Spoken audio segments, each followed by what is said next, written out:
For our interview assignment, I ended up being pretty inspired by Esmeralda's presentation and decided to make even more of a direct connection with those in the deaf and hard of hearing community. I reached out to some individuals on Facebook and Instagram and asked if they would be interested in letting me interview them. One of the first people that responded ended up being my interviewee, Tyler. That's him on the right, and then on the left is Tyler's wife. So, let's go back a few years. Tyler told me that he began to experience spells of vertigo about 7 years ago. Tyler ended up being diagnosed with Meniere's disease. In his case, his Meniere started out in his right ear, but eventually progressed to both. Tyler said that his hearing started to fade in and out a bit on Thanksgiving in 2018. A few days later, on December 1st, Tyler woke up and was almost completely deaf. During this time, he felt that he was thrust into silence, and he wasn't able to be seen by an audiologist for 5 days. He said that these were the most challenging 5 days of his life. During this time, he went through a period of depression. He admitted how hard it was to even leave his bedroom. He said he felt terrified. His mind started to spiral, and his brain was consumed with thoughts of everything he felt he would no longer be able to do: talk on the phone, work, or even communicate with his children. Tyler credits 2 things to helping him out of his depression.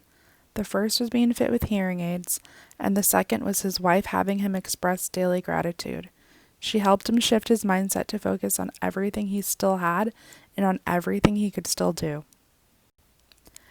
Tyler mentioned that a big pro to wearing his hearing aids is that he can pair them to his iPhone.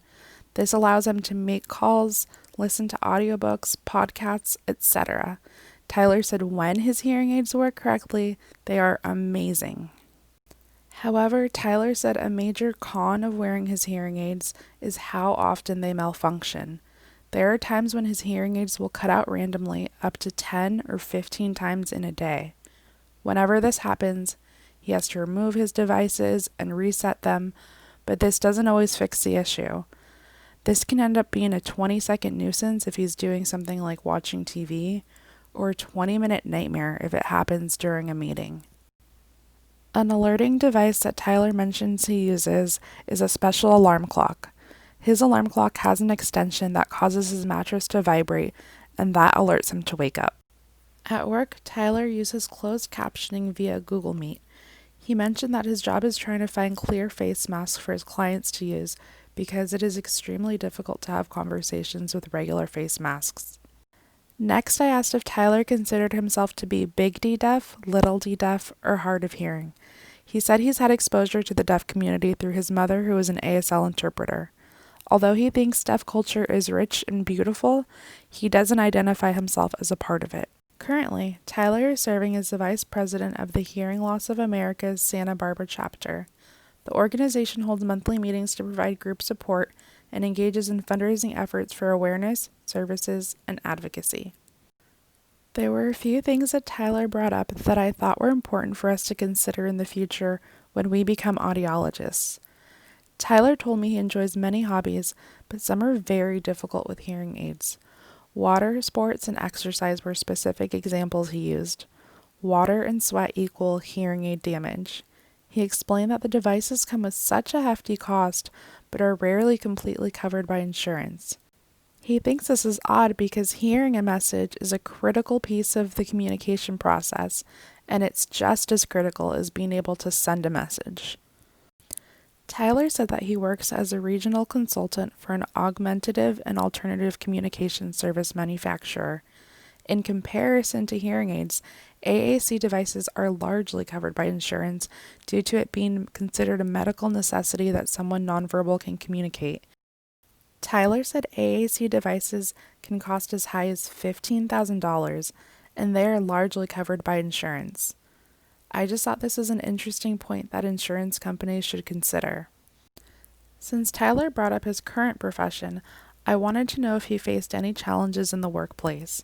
He told me he's experienced a ton since his hearing loss occurred pretty recently. He used to be a sales recruiter and trained people on how to interview.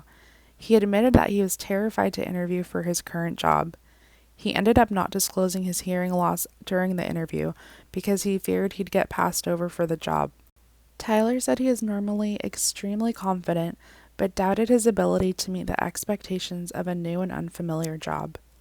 I asked Tyler what he felt hearing people would be surprised to learn about those who are deaf or hard of hearing.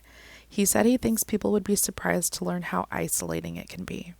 Expanding on this, I asked Tyler if he ever feels he's treated differently or if he feels that assumptions are made about him. He mentioned that there can be misunderstandings when it comes to humor. He said there have been instances where he heard a joke but didn't hear a punchline. Instead of simply repeating the punchline, the person would begin an in-depth explanation of the joke, the punchline, and why it was funny. He said this can be very frustrating. Since Tyler brought up a time when he felt misunderstood, I asked him what he wanted hearing people to understand about deaf or hard of hearing people. He said he wished that people would understand how essential communication is to the human experience. Wearing hearing aids isn't like wearing glasses or contacts. Even with the best devices, hearing is still challenging. He did say it's helpful when people face a person with a hearing loss, speak loudly and clearly, and don't have anything covering their mouths. Lastly, I asked Tyler what accomplishment he is proudest of after receiving his Meniere's diagnosis. He said that he is proudest that he has continued to push the boundaries of his comfort zone. He is learning that although he might not be able to do things the same way as he could before, he can find a new way to do them.